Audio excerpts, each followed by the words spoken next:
اعوذ باللہ من الشیطان الرجیم بسم اللہ الرحمن الرحیم۔ السلام علیکم ناظرین محترم، 92 نیوز چینل کے پروگرام صبح نور میں آپ کا میزبان غلام معین الدین نظامی اپنے ساتھیوں سمیت حاضر خدمت ہے۔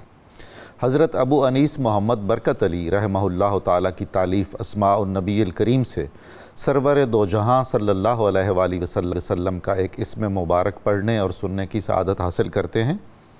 سیدنا القائد صلی اللہ علیہ وآلہ وسلم ہمارے سردار رہنمائی فرمانے والے، درود و سلام بھیجے اللہ تعالیٰ آپ پر، آپ کی آل پاک پر اور آپ کے صحابہ کرام رضوان اللہ تعالیٰ علیہم اجمعین پر۔ مشہور و معروف صحابی حضرت انس رضی اللہ تعالیٰ عنہ سے روایت ہے کہ حضور نبی کریم صلی اللہ علیہ وآلہ وسلم نے ارشاد فرمایا، اللہ تعالیٰ جس آدمی کو کسی قوم کا نگہبان اور رہنما مقرر فرماتا ہے تو قیامت کے دن اس حکمران سے اس کے ماتحتوں کے متعلق سوال کیا جائے گا، یہاں تک کہ اس شخص سے اس کے اہل و عیال کے متعلق بھی پوچھا جائے گا۔ یہ اہم حدیث مبارکہ صحیح بخاری شریف میں وارد ہوئی ہے۔ ناظرین محترم، ہمارا آج کا موضوع تاریخ اسلام کی ایک اہمیت کی حامل داستان اور ایک ایسا باب ہے درخشاں ہماری تاریخ کا، اس سے متعلق ہے۔ اس کا عنوان ہے کاروان حدیبیہ اور دفاعی گروہ۔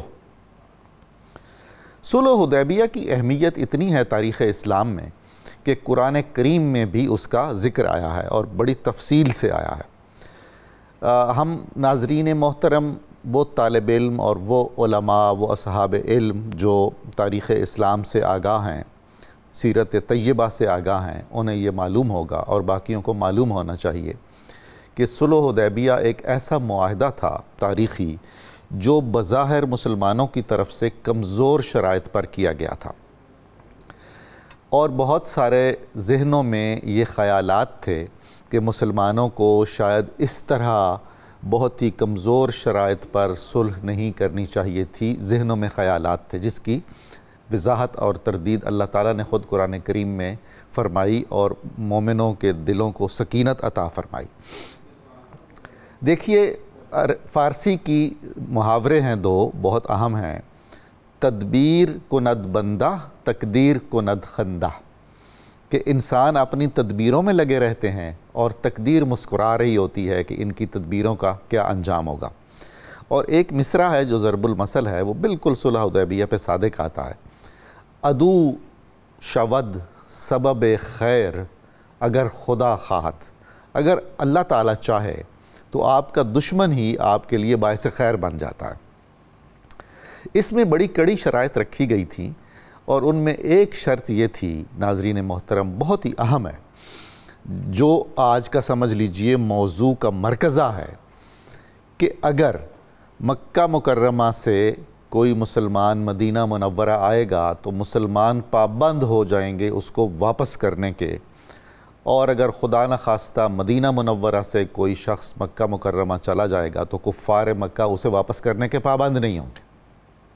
یہ بڑی ہی کڑی شرط تھی، اور آج کا سارا موضوع اسی کے گرد گھومے گا۔ پھر اللہ کی تدبیر نے ایسا کیا کہ انہی کفار نے جنہوں نے یہ شرط رکھوائی تھی، یہ شرط واپس لے جانے کا تقاضا کیا، درخواست کی، اور اللہ کے رسول صلی اللہ علیہ وآلہ وسلم نے ان کی وہ درخواست منظور فرمائی، اور صلح حدیبیہ آخر کار فتح مکہ جیسی عظیم الشان کامیابی کی تمہید ثابت ہوئی، اس کا پیش خیمہ ثابت ہوئی۔ اس سارے عمل میں، اس شرط کو واپس لینے میں دو صحابہ کرام کا بہت اہم کردار ہے۔ ایک کا اسم گرامی ہے حضرت ابو جندل رضی اللہ تعالیٰ عنہ، اور دوسرے ہیں حضرت ابو بصیر رضی اللہ تعالیٰ عنہ۔ صلح حدیبیہ اپنی بڑی مختلف نوع معاہدہ ہونے کی حیثیت میں پوری دنیا میں اس کو کئی حوالوں سے زیر موضوع بنایا گیا ہے، زیر تحقیق بنایا گیا ہے۔ یہ رسول اللہ صلی اللہ علیہ وآلہ وسلم کا ایسا فیصلہ تھا جو الوہی رہنمائی کے تحت کیا گیا تھا، اور اسے تائید ایزدی حاصل تھی، اور اللہ کے رسول دیکھ رہے تھے کہ 1 سال بعد فتح مکہ ہونے والی ہے، اور اسی صلح حدیبیہ کے معاہدے کو کلید کامیابی بن جانا ہے حصول فتح مکہ کے لیے۔ حضرت ابو جندل ان سفیر کے صاحبزادے تھے جو کفار کی طرف سے صلح حدیبیہ میں ان کا نمائندہ بن کے آیا تھا. اور جب معاہدہ ہو رہا تھا، ابھی لکھا نہیں جا رہا تھا، زبانی چیزیں طے ہو چکی تھیں اور لکھی جا رہی تھیں کہ حضرت ابو جندل، جن کو ان کے والد نے زنجیروں میں اور طوق و سلاسل میں جکڑا ہوا تھا، پہنچ گئے. اور حضرت علیہ السلام نے فرمایا کہ اگرچہ معاہدہ لکھا نہیں گیا لیکن چونکہ طے ہو چکا ہے تو ابو جندل واپس جائیں گے. ان کے والد نے بھی یہ تقاضا کیا تھا. اسی طرح حضرت ابو بصیر کا بھی واقعہ ہے. ہمارے جو محترم مہمان علماء دانشور تشریف فرما ہیں وہ بالتفصیل اس پر روشنی ڈالیں گے. تو ہمیں یہ دیکھنا ہے کہ اللہ کے رسول صلی اللہ علیہ وآلہ وسلم نے اپنے عہد کی پاسداری لفظی طور پر اور معنوی طور پر کس ذمہ داری سے انجام دی، اور رہتی دنیا تک ہمارے لیے یہ سبق قائم کیا کہ جب آپ کوئی کریں، جب آپ کوئی معاہدہ کریں تو آپ کو پوری طرح اس کو نبھانا ہے. صلح حدیبیہ کیسی تھی، اور یہ دفاعی گروہ جو حضرت ابو جندل اور حضرت ابو بصیر اور ان کے چند ساتھیوں پر مشتمل تھا، ان کی کس نوعیت کی جد و جہد تھی جس سے آخر کار کفار مکہ کو معاہدے کی وہ شرط واپس لینی پڑی. اس پر گفتگو کرنے کے لیے ہمارے ساتھ تشریف فرما ہیں پروفیسر محمد سعید احمد خان صاحب، بہت محترم علامہ محمد احمد برکاتی صاحب، بہت قابل احترام مفتی خلیل احمد یوسفی صاحب. آپ کی تشریف آوری کا بہت شکریہ. میں بہت شکر گزار ہوں کہ آپ تشریف لاتے ہیں اور آپ کی خوبصورت باتوں سے، آپ کی پرمعنی باتوں سے، آپ کی مستند باتوں سے خود میں بھی استفادہ کرتا ہوں اور ہمارے ناظرین بھی. پروفیسر صاحب، سیرت طیبہ اور تاریخ اسلام میں صلح حدیبیہ کی اہمیت کیا ہے، اس کا پس منظر اور کچھ اسباب اور نتائج وغیرہ پر آپ روشنی ڈالیے. بسم اللہ الرحمن الرحیم. اللہم صلی علی محمد کما تحب و ترضی. بہت شکریہ محترم ڈاکٹر صاحب. صلح حدیبیہ سیرت النبی کا وہ درخشندہ باب، بے شک، جس نے کائنات کے سامنے نبی اکرم رحمت عالم صلی اللہ علیہ وسلم کی مدبرانہ حکمت، آپ صلی اللہ علیہ وسلم کی شعوری سیاست اور آپ صلی اللہ علیہ وسلم کی قائدانہ صلاحیتوں کا اس انداز میں لوہا منوایا کہ آج تک سلاطین عالم اس کو پڑھ کر مفتہ حیرت میں ہیں اور قیامت تک رہیں گے. سبحان اللہ. حضور نبی اکرم رحمت عالم صلی اللہ علیہ وسلم نے اس مقام پر قیامت تک آنے والے اہل ایمان کو مومن ہونے کی نشانیاں بھی دی ہیں. سبحان اللہ. سبحان. آج اس پرفتن دور میں جو شخص کسی کے فریب میں آ کر یہ سمجھتا ہے کہ صحابہ کرام رضوان اللہ علیہ اجمعین معاذ اللہ شرک و بدعت کی رٹ لگانے والے تھے، ان پر لازم ہے کہ وہ ایمان کی روح کو جاننے کے لیے صلح حدیبیہ کے حوالے سے صحابہ کرام رضوان اللہ علیہ اجمعین کی حیات طیبہ کا مطالعہ کریں. ان پر تمام حقائق کھل کر صلح حدیبیہ کے پس منظر کو بیان کرتے ہوئے جب ہم یہ کہتے ہیں کہ نبی اکرم رحمت عالم صلی اللہ علیہ وسلم ان مہاجرین مکہ کی جو بیت اللہ سے دور تھے اور اس طرف ان کی دلی کشش تھی، اس سے آگاہ تھے، آپ صلی اللہ علیہ وسلم نے 6 ہجری ذی قعدہ میں صحابہ رضی اللہ عنہم کو بتایا کہ میں نے خواب میں دیکھا ہے لَتَدْخُلُنَّ الْمَسْجِدَ الْحَرَامَ. سبحان اللہ. سبحان. تم ضرور مسجد حرام میں داخل ہوگے. واہ.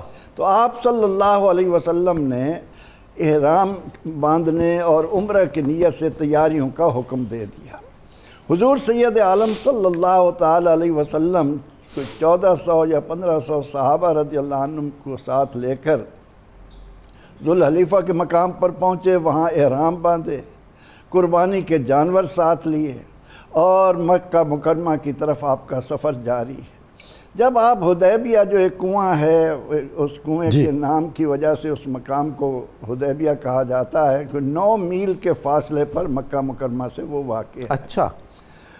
وہاں پر خالد بن ولید کے 200 ساتھیوں کے ساتھ ابھی مسلمان نہیں ہوئے تھے، انہوں نے مسلمانوں کو روکنے کی کوشش کی، اور جب اہل مکہ کو معلوم ہوا کہ رسول اکرم رحمت عالم صلی اللہ علیہ وآلہ وسلم اتنے صحابہ رضی اللہ عنہم کے ساتھ آ رہے ہیں، تو انہوں نے مل کر متفقہ طور پر یہ طے کر لیا کہ ہم کسی صورت بھی آپ صلی اللہ علیہ وسلم کو مکہ مکرمہ نہیں آنے دیں گے۔ اچھا، آپ صلی اللہ علیہ وسلم وہاں پر قیام فرما ہیں، اور جب کسی صحابی نے عرض کی یا رسول اللہ اس جگہ پانی کا انتظام کیسے ہوگا، تو آپ صلی اللہ علیہ وسلم ان سے یہ نہیں فرما رہے اللہ شارق سے قریب ہے، دعا کرو پانی کا کوئی بندوبست ہو جائے، لیکن وہ جانتے تھے کہ پروردگار عالمین نے جن کو اپنی قدرت کا، اپنی عظمت کا، اپنی ہیبت کا، اپنی جلالت کا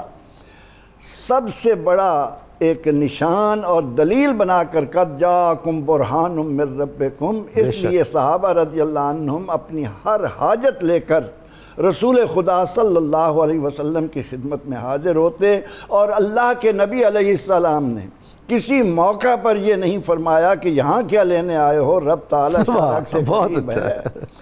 انہوں نے جب کہا کہ پانی کا، تو آپ نے ترکش میں سے ایک تیر نکالا، فرمایا کہ جاؤ دیکھو کوئی ویران کنواں نظر آئے تو اس میں یہ تیر گاڑ دو۔ تیر گاڑنا تھا کہ کنواں پانی سے بھرتا ہوا، اللہ اکبر، سبحان اللہ۔ اب اس کے بعد اہل مکہ نے پہلے بدیل بن ورقہ کو بھیجا، پھر حلیس کو بھیجا، کئی سفیر بھیجے، پھر عروہ بن مسعود کو۔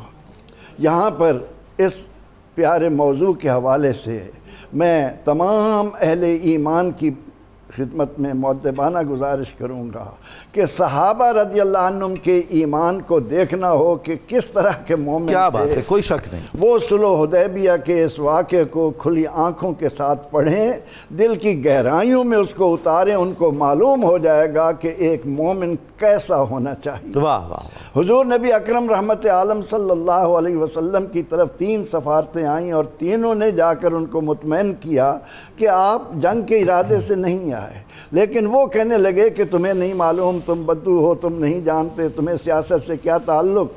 لیکن نبی اکرم رحمت عالم صلی اللہ علیہ وسلم نے آخر اپنا سفیر بنا کر حضرت عثمان رضی اللہ عنہ کو اہل مکہ کے پاس بھیجا۔ جی، یہ وہ مرحلہ تھا کہ جس نے قیامت تک آنے والے مسلمانوں پر واضح کیا کہ وہ لوگ جو درخت کے نیچے بیعت کر رہے تھے، اے محبوب وہ آپ کے ہاتھ پر بیعت نہیں کر رہے تھے، انما یبایعون اللہ، اللہ اکبر، وہ آپ کے ہاتھ میں ہاتھ نہیں دے رہے تھے، ید اللہ فوق ایدیہم، ان کے ہاتھوں پر اللہ کا ہاتھ تھا۔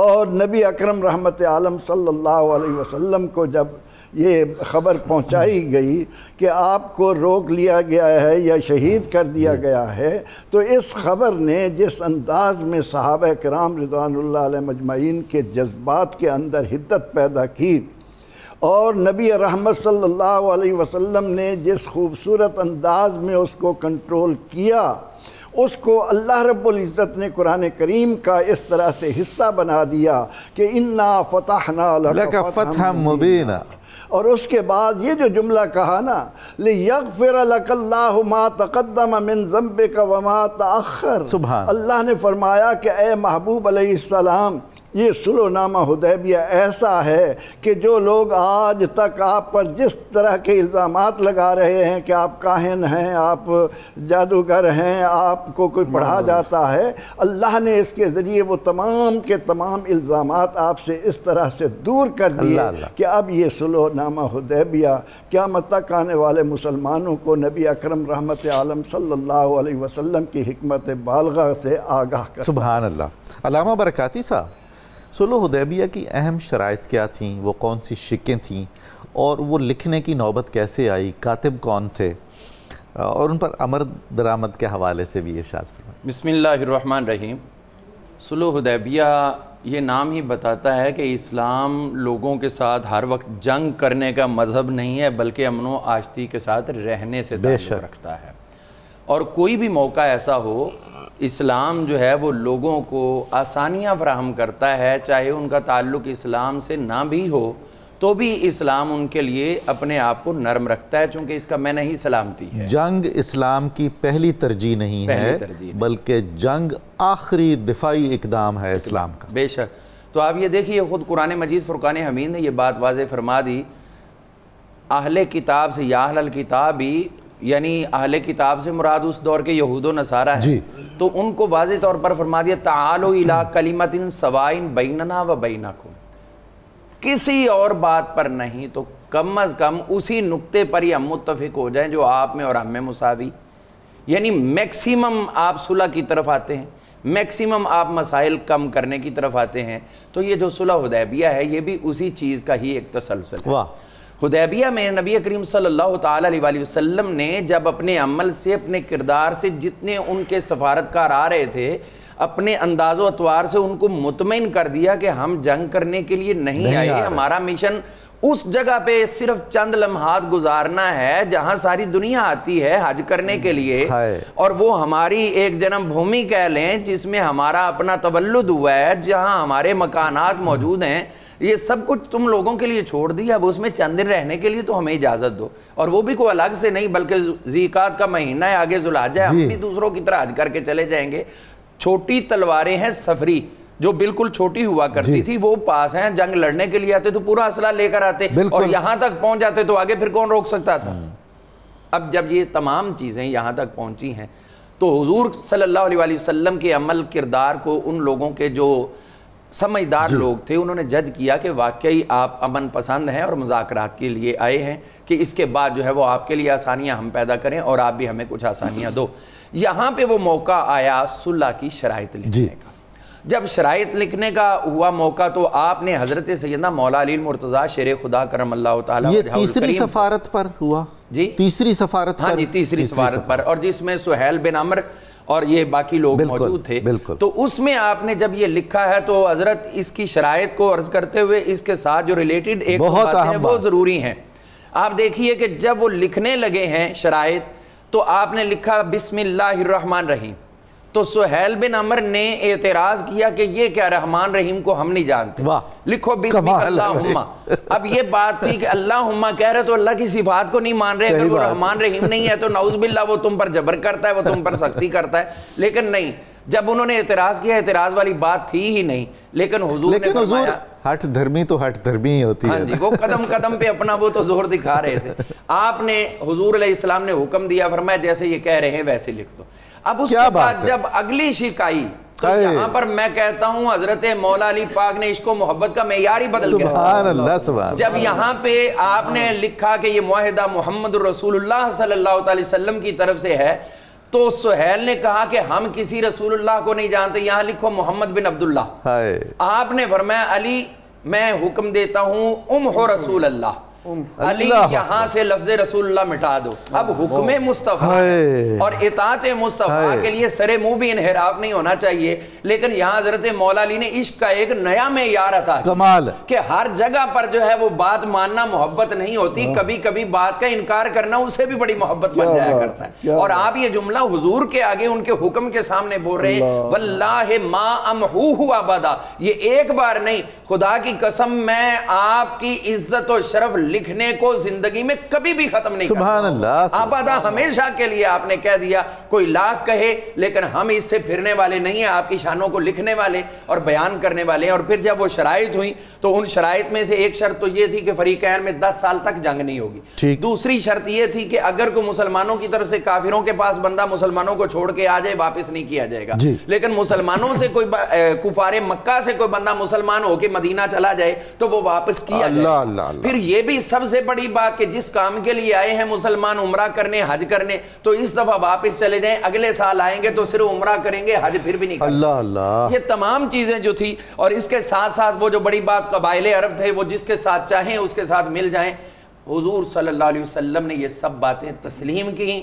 یہ آج کے کسی بھی لیڈر کے لیے سب سے بڑی گائیڈنس ہے کہ آپ کو اپنے افکار، اپنی سوچ اور اپنے مشن پر اتنا یقین ہونا چاہیے کہ سینکڑوں شرائط بھی آپ کے خلاف جاری ہوں، اگر آپ سچے ہیں تو وہاں بھی کھڑے ہوں گے تو ثابت قدمی اور کامیابی آپ کا مقدر ہوگی۔ آپ نے یہ بات کہہ دی کہ کم از کم ایک دفعہ ہمیں آزادانہ آنے تو دیں۔ کیا بات؟ ہمارا دین اتنا کمزور نہیں ہے کہ وہ تمہارے آگے مرعوب ہوگا، اس کے اندر اتنی حقانیت موجود ہے کہ ایک دفعہ تمہارے کانوں میں یہ پڑ جائے گا نا تو پھر اس کے بعد تم بھی اسے قبول کیے بغیر نہیں رہ۔ سبحان اللہ سبحان اللہ سبحان اللہ۔ محترم مفتی خلیل یوسفی صاحب، میں نے اپنے انٹرو میں جن صحابی کا ذکر کیا ہے حضرت ابو جندل، جن کا بڑا مرکزی کردار ہے دفاعی گروہ میں، بلکہ کلیدی کردار کہنا چاہیے، ان کے بارے میں کچھ ارشاد فرمائیے، ان کا تعارف کیا ہے، پس منظر کیا ہے، اور کیا واقعہ ہوا، اور اس کے بعد ان کی جد و جہد نے کیا رنگ اختیار کیا۔ بسم اللہ والصلاة والسلام علی رسول اللہ۔ قبلہ ڈاکٹر صاحب، آج ہم بڑے ہی اہم موضوع پہ بات کرنے کے لیے یہاں موجود ہیں۔ ظلم و بربریت کے، ظلم و ستم کے اس عظیم دور میں حضرت ابو جندل رضی اللہ تعالیٰ عنہ، آپ اس گھر میں ہیں جس گھر میں باپ سخت کافر ہے، اللہ اللہ، اور وہ اسلام کا بڑا مخالف ہے۔ آپ نے مکی دور میں اسلام قبول کر کے اپنی استقامت کا اظہار کیا، کمال ہے، اور آپ کو گھر والوں کی مخالفت، ماں باپ کی سختی، مار پیٹ، ظلم و تشدد اور زنجیروں سے باندھ دینا بھی نبی صلی اللہ علیہ وسلم کی محبت سے نہیں روک سکا۔ حضور جوان بیٹا ہے، خوبصورت ہے، شجاع ہے، سخی ہے، بہادر ہے، اس کے ساتھ یہ ظلم۔ اس سے ہمیں یہ بات پتہ چلی کہ حضرت ابو جندل نے دو طرفی کردار ادا کیا، ایک نبی صلی اللہ تعالیٰ علیہ وسلم کی تعلیمات کا مظہر بن کر دکھایا، اور دوسرا اسلام پر استقامت کے ساتھ کھڑا ہو کے دکھایا۔ اپنے ماں باپ کے ساتھ بھی اگرچہ وہ کفر کے ساتھ تھے، کوئی بد لحاظی اور بدتمیزی نہیں، سبحان اللہ سبحان اللہ۔ اس دوسری طرف باپ کی سختی کے باوجود اسلام کے اوپر قائم اور دائم رہے۔ جب صلح حدیبیہ ہوا اور معاہدہ لکھا گیا، اور سہیل بن عمر اس معاہدے میں موجود تھے اس وقت، جو بعد میں مسلمان بھی ہو گئے، یہ باپ تھے حضرت ابو جندل اور حضرت ابو جندل ان کے بیٹے۔ تو معاہدہ جب طے ہو گیا، ابھی لکھا نہیں گیا، تو ابو جندل وہاں آ گئے یہ بتانے کے لیے کہ میں مسلمان ہوں اور میں اب مکہ سے آپ کے ساتھ حدیبیہ کے مقام سے مدینہ شریف کی طرف جاؤں گا۔ تو ابو جندل کے والد سہیل بن عمر کہنے لگے معاہدہ تب لکھا جائے گا، پہلے آپ اس کو ہمارے حوالے کریں گے کیونکہ معاہدہ ہو گیا۔ اللہ اکبر اللہ۔ تو نبی صلی اللہ تعالیٰ علیہ وسلم نے معاہدے کے مطابق حضرت ابو جندل سے فرمایا کہ آپ ان کے ساتھ واپس ہیں۔ بڑا مشکل فیصلہ تھا جی۔ اس میں جو تحریر لکھی گئی نا، اس کے دو پہلو ہیں۔ نمبر ایک، جو آپ کی طرف سے آئے گا ہم واپس دیں گے، اللہ اللہ، اور جو ہمارا آپ کی طرف جائے گا آپ واپس مات دیں۔ یہ اسلام کا اتنا خوبصورت پہلو ہے، جو مسلمانوں کو چھوڑ کے واپس چلا جائے مسلمانوں کو اس کی ضرورت نہیں ہے، اپنے پاس رکھو۔ اور جو کافروں کی طرف سے واپس آئے گا ہم واپس اس لیے دیں گے، ہمارا بندہ جہاں بھی جائے گا اسلام کی بات ہی کرے گا، اس سے اسلام کی تبلیغ میں اضافہ ہوگا۔ اور پھر حضرت ابو جندل نے وہاں سے جانے کے بعد آپ نے مکہ شریف اور مدینہ کے درمیان بحر، ایک سمندر کے قریب وہاں اپنا ایک ڈیرا لگایا، جہاں حضرت ابو بصیر ان کے ساتھ تھے، اور انہوں نے وہاں جہاں زندگی کا جو کردار دیا وہ ہمارے لیے مشعل راہ ہے کہ جب تک کسی کے مالی معاملات میں خلل نہیں ہوگا، معیشت کسی کی کمزور نہیں ہوگی، اس وقت تک ان کے اصول ضابطے کمزور نہیں ہو سکتے۔ پیسہ، طاقت ایک ایسی شے ہے کہ جب تک وہ کسی کے پاس ہے اس وقت تک اس ہی کی ساری بات مانی جاتی۔ یعنی انہوں نے قریش مکہ کی اقتصادی شاہ رگ پر قبضہ کر لیا، بالکل قبضہ کیا۔ تجارتی گزرگاہ۔ دو بندے اس طرح کے بڑے ہیں، ایک حضرت ثمامہ بن اوصال جو مالی طور پر بڑے مستحکم تھے، وہ جب مسلمان ہوئے تو قریش مکہ کی ریڑھ کی ہڈی ٹوٹ گئی، اور دوسرا انہوں نے اس جگہ کے اوپر اپنا پوائنٹ بنایا جہاں سے قافلے گزرتے تھے، اور قریش کا سارا دار و مدار ہی تجارت کے اوپر تھا، اور اس کو روک کر ان کی معیشت کو کمزور کر کے، اس سے یہ پتہ چلتا ہے کہ کفر کی کمزوری کے لیے لازم ہے کہ اس کی معیشت کو کمزور کیا جائے، اور معیشت کی کمزوری صرف یہ نہیں ہے کہ تلوار سے ہوتی ہے، بلکہ معیشت کی کمزوری کے لیے ضروری ہے کہ آپ اپنے معاشی پوائنٹس بڑھاتے جائیں، اپنی پروڈکشن کریں، اپنے آپ کو مضبوط کریں، تاکہ کفر کی چیزوں کا استعمال کم ہو جائے۔ لیکن بڑی افسوسناک صورت ہے کہ اب ہم سارے کے سارے ایک طرح سے عالم کفر کی اقتصادی حالت کو بہتر بنانے میں استعمال ہو رہے ہیں. استعمال ہی نہیں صرف ہو رہے بلکہ ہم سب کچھ انہی سے لے رہے ہیں اور اعلی کار بن گئے. جی ایک طرح سے اس پہ حضرت عمر بن خطاب کی جو حکمت عملی اور ان کی جو سوچ ہے وہ شاید ہمارے حکمرانوں کی نگاہ سے ہٹ گئی ہوئی ہے. حضرت عمر بن خطاب رضی اللہ تعالیٰ عنہ جب مارکیٹوں کا سروے کرتے تھے اس میں اس بات کو آپ پوائنٹ آؤٹ کرتے تھے. لوگ کہتے ہیں آپ نے ہماری ڈیوٹی لگائی ہے تو آپ ہم پہ اعتبار نہیں کرتے. آپ نے فرمایا تم اپنی نظر سے دیکھتے ہو, میں اپنی نظر سے دیکھتا ہوں. میں جا کے صرف یہ دیکھتا ہوں کہ کافروں کی معیشت ہماری منڈیوں میں مضبوط تو نہیں ہو رہی. تو یہ اسلام کا ایک پہلو ہے کہ اپنی معیشت کو مضبوط کرو تاکہ فیصلے آپ خود کر سکیں.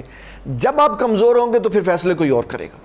حضرت ابو جندل کی اس ساری زندگی کے جو دو پہلو ہیں وہ بڑے اس میں قابل ذکر ہیں. نمبر ایک کہ مصائب کے باوجود آپ نے اسلام کو نہیں چھوڑا. یہ اسلام بتاتا ہے کہ اللہ تعالیٰ فرماتا ہے وَلَنَبْلُوَنَّكُمْ بِشَيْءٍ مِّنَ الْخَوْفِ وَالْجُوعِ وَنَقْصٍ مِّنَ الْأَمْوَالِ وَالْأَنفُسِ وَالثَّمَرَاتِ کہ میں تمہاری آزمائش کروں گا بہت ساری چیزوں کے ساتھ. ان میں جانیں اور مال اور خوراک اور خوف یہ سارا کچھ ہے. جب انسان اس کو پڑھ لیتا ہے اس کو سمجھ لیتا ہے تو پھر اس کو یہ اپنے دل کو سمجھانا چاہیے حالات جیسے بھی ہو جائیں اللہ تعالیٰ اسلام کے ساتھ ہے اور اسلام ہی کا غلبہ ہوگا. کفر جتنی مرضی قوت آزما لے اللہ تبارک و تعالیٰ اسلام کے ساتھ ہے, مسلمانوں کے ساتھ ہے. صرف مسلمانوں کو تکالیف میں مصائب میں صبر کرنا چاہیے. جب وہ صبر کریں گے تو غلبہ اللہ تعالیٰ ان کو عطا. سبحان اللہ سبحان اللہ سبحان اللہ. بہت شکریہ, بہت ممنون ہوں. ناظرین مکرم, ایک مختصر سا وقفہ لینا ہے. آپ اور ہم مل کر درود پاک سننے کی سعادت حاصل کریں گے. ہم بہت جلد دوبارہ حاضر خدمت ہوتے ہیں. آپ ہمارے ساتھ رہیے گا. یہ خوبصورت سیرت کا باب ہم جاری رکھیں گے, اس پر گفتگو. ہمارے ساتھ رہیے گا.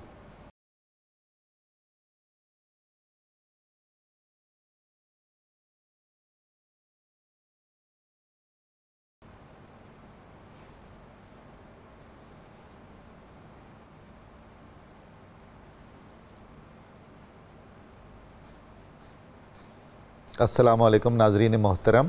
صبح نور میں آپ سب کو دوبارہ خوش آمدید کہتا ہوں. آج ہم گفتگو کر رہے ہیں صلح حدیبیہ کے بارے میں اور اس ایک مختصر سے دفاعی گروہ کے بارے میں جس نے صلح حدیبیہ کے بعد اور فتح مکہ کے درمیانی عرصے میں تاریخ اسلام میں بہت نمایاں کردار ادا کیا اور سرفروشی کی ایسی داستان رقم کی جو ہمیشہ یاد رکھی جائے گی. ان میں ایک کردار تو حضرت ابو جندل کا ہے اور دوسری اہم شخصیت حضرت ابو بصیر ہیں. آئیے پروفیسر سعید احمد خان صاحب سے حضرت ابو بصیر کے بارے میں سنتے ہیں. سیدنا حضرت ابو بصیر رضی اللہ تعالی عنہ جن کا نام عتبہ بھی بتایا گیا, عتبہ بن اسید یا عبید بن اسید ثقفی. صلح نامہ حدیبیہ کا ایسا روشن باب ہے کہ جس کے نتیجے میں اللہ رب العزت نے اہل ایمان کو ان نعمتوں سے نوازا کہ جسے فتح مکہ کی صورت میں ہم نے دیکھا. اب نبی اکرم رحمت عالم صلی اللہ علیہ وسلم نے جب یہ معاہدہ کر لیا تو اس کے بعد وہ لوگ جو مکہ مکرمہ میں اسلام قبول کرنے کی پاداش میں اس مرحلے سے گزر رہے تھے کہ یہ ایک انتہائی مشکل مرحلہ ہے, یہ شہادت گہے الفت میں قدم رکھنا ہے. لوگ آسان سمجھتے ہیں مسلمان ہونا. ظلم و ستم کی کوئی ایسی صورت نہیں تھی جو ان پر نہیں آزمائی جاتی تھی. اب یہ حضرت ابو بصیر رضی اللہ تعالی عنہ قبیلہ بنو زہرہ کے حلیف تھے. اچھا. اس سے معلوم ہوتا ہے کہ یہ لوگ مکہ مکرمہ کے اندر آ کر آباد ہوئے تھے اور پھر اس قبیلے کے حلیف بنے تھے. اسلام قبول کرنے کی پاداش میں ان کو نہ صرف یہ کہ ہتھکڑیاں پہنائی گئیں, ان کے جسم کو داغا جاتا, انہیں اکیلے رکھ کر بھوک سے تڑپایا جاتا, طرح طرح کی اذیتوں سے گزارا جاتا. جب نبی اکرم رحمت عالم صلی اللہ علیہ وسلم معاہدہ کرنے کے بعد اس اطمینان کے ساتھ کہ اب مشرکین مکہ آئندہ 10 سال تک ہمارے مقابل نہیں آئیں گے، واپس تشریف لے گئے۔ تو سیدنا حضرت ابو بصیر رضی اللہ عنہ بھی کسی طرح تمام بندنوں کو توڑتے ہوئے نبی اکرم رحمت عالم صلی اللہ علیہ وسلم کی خدمت میں پہنچ گئے۔ اب چونکہ معاہدے میں یہ طے ہو چکا تھا کہ جو مسلمان مکہ مکرمہ سے آئے گا وہ واپس کیا جائے گا، تو قبیلہ بنو زہرہ کے لوگوں نے اپنے آدمی بھیجے کہ نبی اکرم رحمت عالم صلی اللہ علیہ وسلم کے پاس جا کر اس کو واپس لائیں۔ اب یہ بنو زہرہ کے 2 آدمی جب آپ صلی اللہ علیہ وسلم کی خدمت میں آئے تو آپ نے معاہدے کا لحاظ رکھتے کمال ہے جی، کمال، دنیا کو یہ بتانے کے لیے اللہ اکبر کہ جب آپ کوئی معاہدہ کر لیتے ہیں تو اس پر پھر ہر حال میں آپ کو اوفو بالعہد، اپنے معاہدے کو پورا کرو، اس کے بارے میں تم سے باز پرس ہوگی۔ تو آپ نے ابو بصیر کی اس التجا کے باوجود کہ یا رسول اللہ صلی اللہ علیہ وسلم، میں کیا عرض کروں، میں کن کربناک حالات میں مبتلا تھا، مجھ پر کیا کیا ظلم کے پہاڑ توڑے جا رہے تھے، آپ پھر مجھے ان کے حوالے کرنا۔ آپ نے فرمایا کہ ہمارا معاہدہ ہے، اللہ کا نبی اس کو ہر حال میں پورا کرے گا۔ اب جب وہ دونوں حضرت ابو بصیر رضی اللہ عنہ کو لے کر واپس جانے لگے تو راستے میں ایک مقام پر وہ رکے کہ کچھ کھا پی لیں، آرام کر لیں۔ اب اسی اثناء میں ایک کے پاس خوبصورت تلوار تھی، بہت ہی دلچسپ واقعہ ہے یہ، اور اس نے ابو بصیر پر اپنا رعب جمانے کی خاطر شیخی بگھارتے ہوئے کہا کہ میری اس تلوار کے یہ کارنامے ہیں، اس سے یہ کرتا ہوں۔ تو آپ نے فرمایا یہ ذرا مجھے دکھاؤ تو صحیح۔ اس نے پکڑا دی۔ اب حضرت ابو بصیر رضی اللہ عنہ کے ہاتھ میں جب اس کی تلوار آ گئی تو آپ نے ان تمام مظالم کو جو مکی زندگی میں ان پر ڈھائے گئے تھے نظر رکھتے ہوئے اسی تلوار سے اس کا کام پورا کر دیا۔ اس کا مطلب ہے کہ تلوار تھی تو واقعی بڑی قابل۔ ہاں، اس کا یہ بھی معنی ہے کہ اپنے اسلحہ کو کسی کو مت دو، اس کے اوپر کسی کا اختیار نہ آنے دو۔ لیکن یہ کہ آپ نے یہ کام کر دکھایا۔ اب اس کے بعد جو دوسرا آدمی تھا وہ آگے جانے کی بجائے وہ واپس آیا۔ اب تلوار ابو بصیر کے ہاتھ میں ہے، اس نے آ کر رسول اللہ صلی اللہ علیہ وسلم کی خدمت میں۔ اچھا حضور، یہ بڑا دلچسپ ہے کہ مشرکین مکہ کا وہ دوسرا آدمی جو قتل ہونے سے بچ گیا وہ بھی آیا پھر بارگاہ رسالت میں بجائے مکہ جانے کے۔ وہ کہنے لگا جی مجھے تو اندیشہ ہو گیا تھا کہ اس کی طرح میرا بھی کام تمام نہ ہو جائے۔ حضور علیہ السلام نے جب یہ سنا تو فرمایا کہ اس سے تو ایک فساد کی بنیاد پڑ جائے گی۔ حضرت ابو بصیر رضی اللہ عنہ یہ تمام باتیں توجہ سے سن رہے تھے۔ وہ بھی آ گئے بارگاہ رسالت؟ جی آپ کو بلا لی۔ آپ صلی اللہ علیہ وسلم نے ان کے بارے میں یہ الفاظ بھی فرمایا کہ اس کی وجہ سے کوئی اور بھڑک اٹھنے کا خدشہ ہے۔ ابو بصیر سمجھ گئے کہ پھر مجھے ان کے حوالے کیا جائے گا۔ اللہ حضور علیہ السلام نے فرمایا ہماری آنکھوں سے اوجھل ہو جاؤ۔ یہ آرڈر پا کر وہ وہاں سے نکلے اور سیدھا جا کر حضرت ابو جندل کے پاس۔ ابو جندل ابھی نہیں آئے تھے۔ اچھا یہ بنیاد حضرت ابو بصیر نے رکھی ہے۔ یہ جب وہاں سے آئے تو سمندر کے کنارے جا کر اس شاہ راہ پر جس سے شام کو تجارتی قافلے مشرکین کے جاتے تھے وہاں قیام پذیر ہو گئے۔ آپ کے پاس کچھ کھجوریں تھیں، کچھ وہ کھجوریں آپ کا سہارا بنتی رہیں، کچھ دریا نے مچھلیاں باہر پھینک دی، سمندر سے مچھلیاں باہر آ گئیں۔ اللہ تعالیٰ نے آپ کے لیے وہ کام کر دیا۔ تو آپ نے وہاں پر ڈیرا لگایا، کوئی 2-3 آدمی اور آ گئے، پھر جوں خبر ملتی گئی حضرت ابو جندل بھی وہاں پہنچ گئے، اور پھر یہ تعداد علماء لکھتے ہیں کہ 300 کے قریب پہنچ گئی۔ اب ان کا کام یہ تھا کہ اسلام کے مخالف یہاں سے اپنی معیشت کو سہارا دینے کے لیے کیسے گزریں گے۔ انہوں نے اس طرح سے اس کو قابو کر لیا کہ کسی کی مجال نہ تھی کہ وہ وہاں سے گزر سکے۔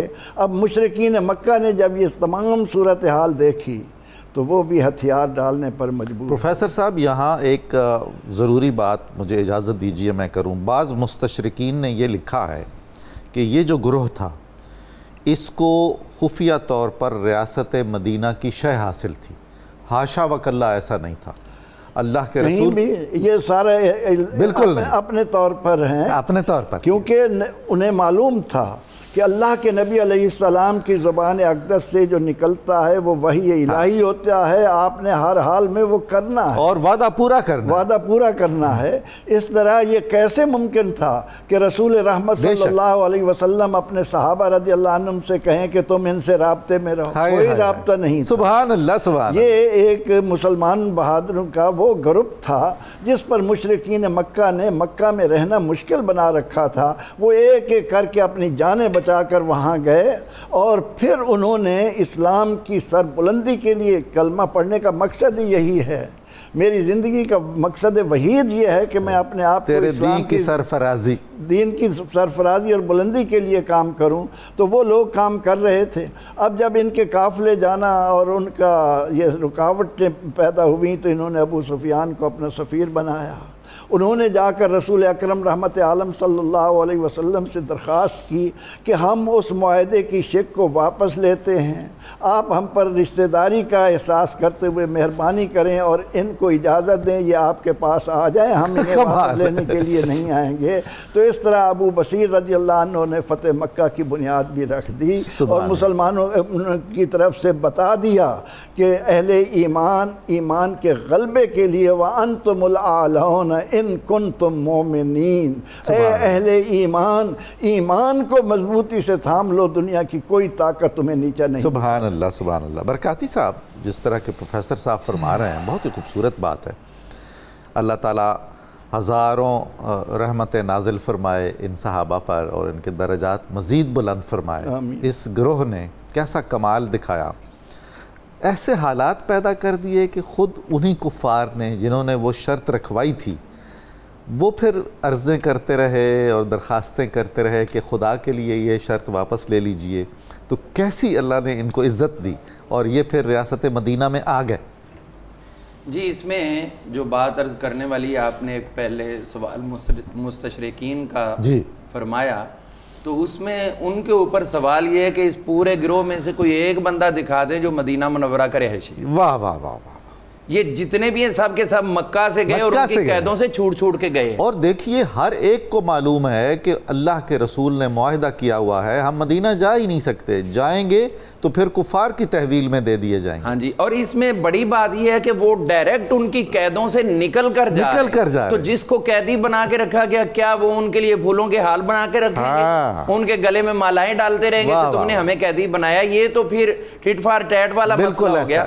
اب دوسری بات کی طرف ہم آتے ہیں کہ حضرت سیدنا ابو بصیر رضی اللہ عنہ، آپ کو نبی کریم رؤوف رحیم صلی اللہ تعالیٰ علیہ وسلم نے واپس کر دیا، اور حکمت یہ تھی جو دوسرا بندہ بچ گیا کہ یہ جا کے مکہ میں پورے حالات ذکر کرے گا، یہ ان کو بتائے گا کہ حضور صلی اللہ علیہ وسلم معاہدے کی پابندی فرما رہے ہیں، اگر وہ بھی قتل ہو جاتا تو پھر تو مفروضوں کی بنا پر کچھ بھی ہو۔ بالکل صحیح بات۔ تو اس کے اندر حکمت یہ تھی، ان کی جد و جہد کو لوگوں کے سامنے ہائی لائٹ کرنا تھا کہ اب اپنے معاملات کے وہ خود ذمہ دار ہیں۔ حضور میں نے تو یہ عرض کیا تھا جب ایک مجلس میں یہ مستشرقین والی بات ہوئی نا، کہ یہ نادر نکتہ خود کفار مکہ کے ذہن میں تو آیا نہیں اس زمانے میں، یعنی کسی ایک کافر مکہ نے یہ نہیں کہا کہ اس گروہ کو ریاست مدینہ کی خفیہ سرپرستی حاصل ہے، اور اب 1400 سال بعد وہ بھی عالم مغرب کے دانشوروں کو یہ سوجھ رہا ہے۔ حیرت ہے، نسل تو وہ نہیں کی ہے نا۔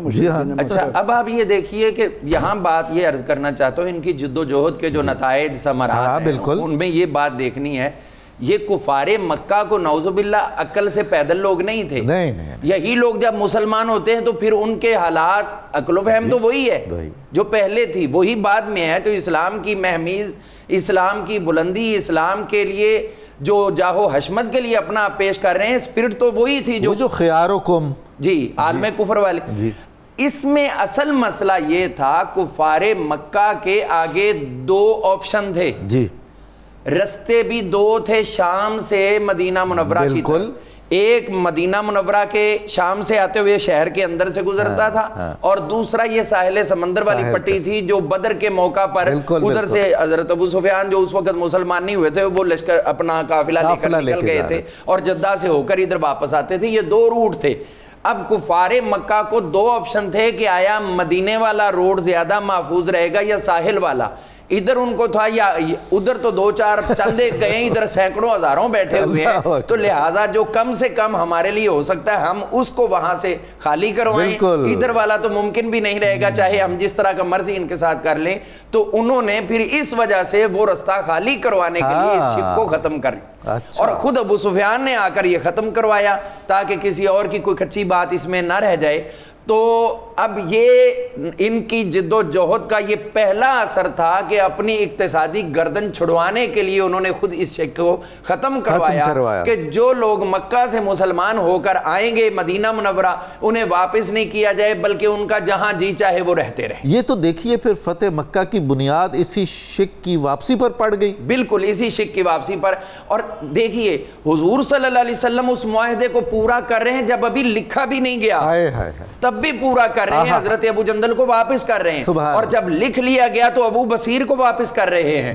اب یہ شک جو ہے ختم کروانے کا معاملہ اہل مکہ کی طرف سے آیا اور حضور صلی اللہ علیہ وسلم نے اس شک کو قبول فرمایا. اور ایک بات اس میں اور بھی عرض کرنا چاہتا ہوں جو اس ہمارے سوال کے ساتھ ریلیٹ ہے کہ صرف یہی شک ختم نہیں ہوئی, اصل تو جو شک تھی دونوں کے درمیان تفاوت رکھنے کی وہ یہ تھی, باقی شکیں تو جو تھی وہ مسلمانوں کے ہاتھ میں تھی. بالکل صحیح فرمایا. یعنی اگر 10 سال جنگ نہیں ہوگی تو مسلمان امن میں آگے اپنا میسج پرامن ہو کر دے رہے ہیں. اگر وہاں پر یہ ہے کہ مسلمانوں کا کوئی بندہ واپس آئے گا تو اسے واپس نہیں کیا جائے گا تو حضور کو چھوڑ کے تمہارے پاس آنے والا ہے ہی کون. اور پھر اگر ہم یہ دیکھتے ہیں کہ نبی کریم علیہ السلام کے اطراف میں جتنے قبائل ہیں وہ جس کے ساتھ چاہیں مل جائیں, تو سوائے ایک قبیلہ بنی بکر کے اور کوئی قبیلہ ان کے ساتھ ملا ہی نہیں. یعنی مرکزی شرط ہی یہ تھی اور وہی واپس ہوگی. یعنی یہ بنیاد ختم کروانے والے ہی حضرت ابو بصیر تھے, اور ان کی اس جد و جہد نے جو ہے وہ مکہ کی فتح کا رستہ انتہائی آسان. برکاتی صاحب یہ وہی دور ہے, وہی واقعہ ہے جب حضرت ابو سفیان ابھی مسلمان نہیں ہوئے تھے تو رسول اللہ صلی اللہ علیہ وسلم کے بستر مبارک پر ان کو نہیں بیٹھنے دیا. جی یہ وہی وقت ہے, حضرت ام حبیبہ. تو اب اس میں ایک بات میں اور اجازت سے آپ کی عرض کرنا چاہوں گا.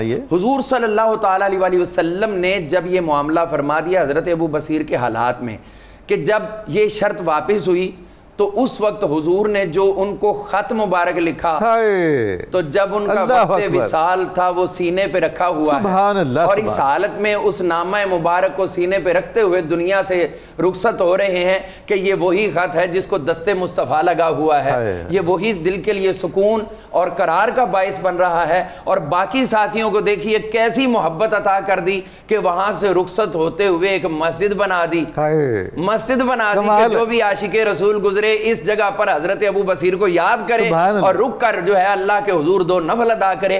آج آپ دیکھ لیجئے پورے عالم اسلام میں بہت کم ہوگا کوئی مزار ہو اور ساتھ مسجد نہ بنی ہو. صالحین کی قبور کے ساتھ مساجد, کوئی بھی صالحین کا اولیاء اللہ کا مزار ہے تو ساتھ میں مسجد. یہ اصل میں حضرت ابو بصیر کے وصال والی سنت کو زندہ رکھا ہے. برکاتی صاحب اللہ آپ سے خوش ہو, بہت ہی خوبصورت بات آپ نے کی. وہ جو رسول اللہ صلی اللہ علیہ وآلہ وسلم کا نامہ مبارک پہنچا حضرت ابو بصیر اور ابھی ہاتھ میں پکڑا تھا تو آپ کی روح پرواز کر گئی, وہ ان کے لیے پروانہ نجات بھی تھا, اور حضرت ابو بصیر کے لیے وہی خط فتح مبین بھی تھا ایک طرح سے, جو ہم باقی سارے مسلمانوں کے لیے فتح مکہ کے موقع پر فرمایا گیا فتح مبین والا.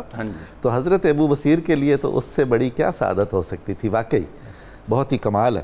محترم یوسفی صاحب, یہ سارے حالات جو ہم نے جن پر بات چیت کی ہے اور بڑے یہ دلچسپ ہیں, بڑا اسٹریٹجک صورتحال اس میں نظر آئی, ایک جد و جہد بھی نظر آئی اور اقتصادی دباؤ جو مسلمانوں نے قائم کیا.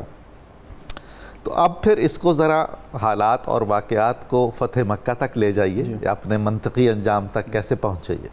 ڈاکٹر صاحب قبلہ 3 جگہ بن گئی, ایک مشرکین مکہ کے اوپر غالب ہے, دوسرا اللہ تعالیٰ نے فیضان محمدی مدینہ المنورہ میں جاری کر دیا, اور تیسرے یہاں پہ بیٹھے ہوئے ہیں ابو بصیر اور ابو جندل. ان میں سے حضرت ابو بصیر وصال فرما جاتے ہیں, اب کمانڈ حضرت ابو جندل کے ہاتھ میں آ جاتی, باقی کا سلسلہ ان کی آگے زندگی کے ساتھ چلتا ہے.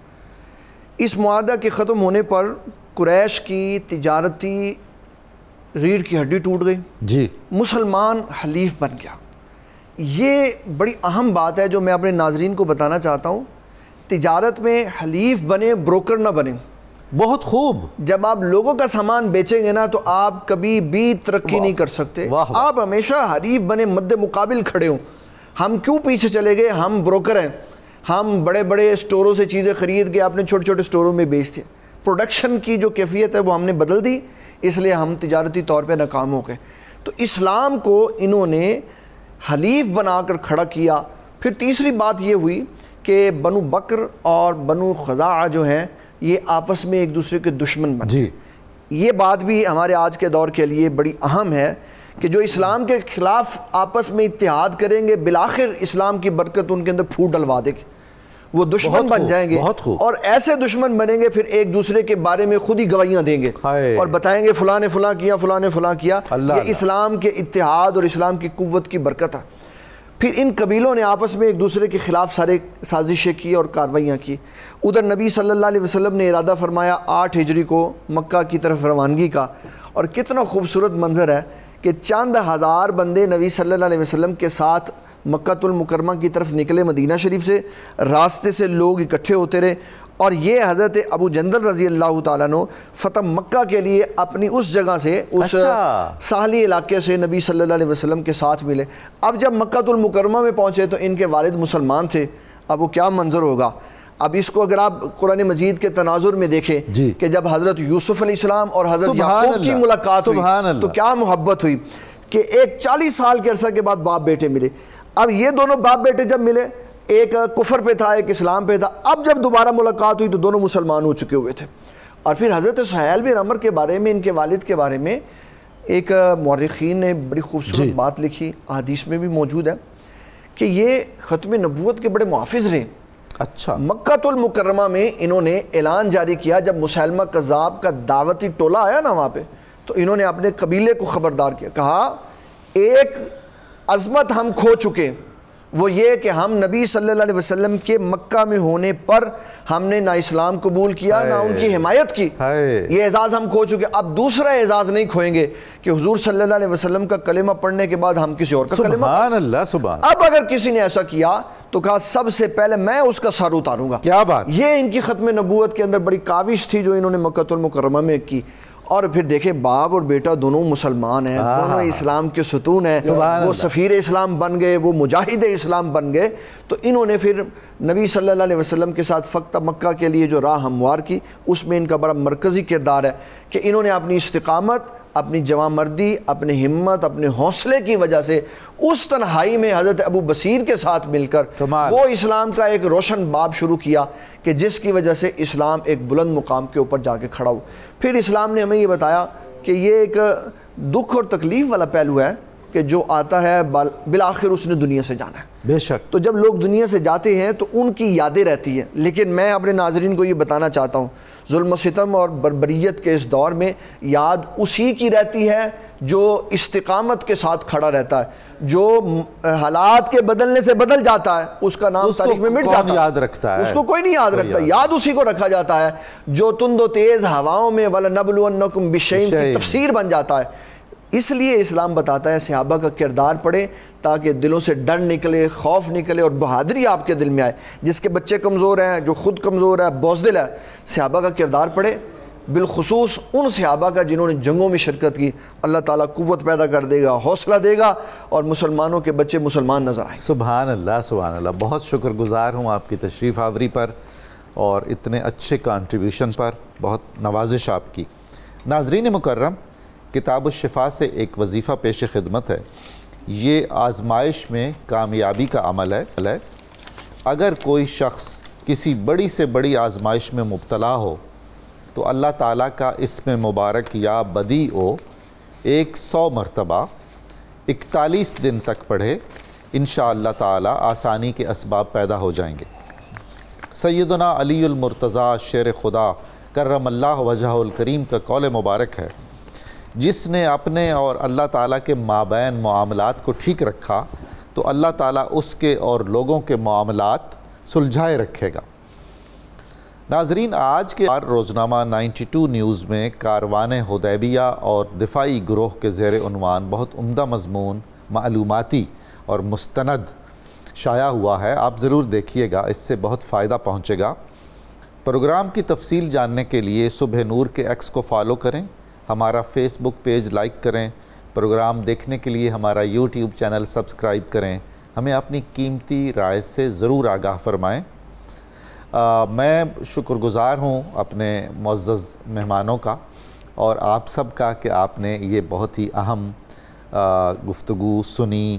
صحابہ کا جس طرح ذکر ہو رہا تھا، ان کی قوت ایمانی، ان کی غیرت ایمانی، ان کی خدمت اسلام، یہ ہماری نئی نسلوں تک پہنچنا چاہیے۔ صحابہ کرام کی سیرت طیبہ پر اجتماعی طور پر بھی اور انفرادی طور پر بھی بہت ساری کتابیں لکھی گئی ہیں، میں ریکمینڈ کروں گا کہ وہ ضرور پڑھی جائیں۔ خاص طور پر یہ جو صلح حدیبیہ والا واقعہ ہے اور اس کی شرائط، اس کا پس منظر، اس کے واقعات اور اس کے نتائج، یہ تو ایک دفعہ جنہوں نے کئی دفعہ پڑھے ہوئے ہیں وہ بھی اگر ایک دفعہ اس کو مزید پڑھیں تو بہت ہی فائدہ ہوگا۔ ہمیں یہ دعا بھی کرنی چاہیے کہ اللہ تعالیٰ رسول خدا صلی اللہ علیہ وآلہ وسلم کے طفیل، آپ کی آل پاک کے طفیل، آپ کے صحابہ کرام کے طفیل ہمارے ملک کو امن و آشتی کا گہوارہ بنا دے۔ اور آئیے اسی دعا پر ہم نعرہ لگاتے ہیں، نعرہ مقصد پاکستان۔ پاکستان کا مطلب کیا؟ لا الہ الا اللہ محمد الرسول اللہ صلی اللہ تعالی علیہ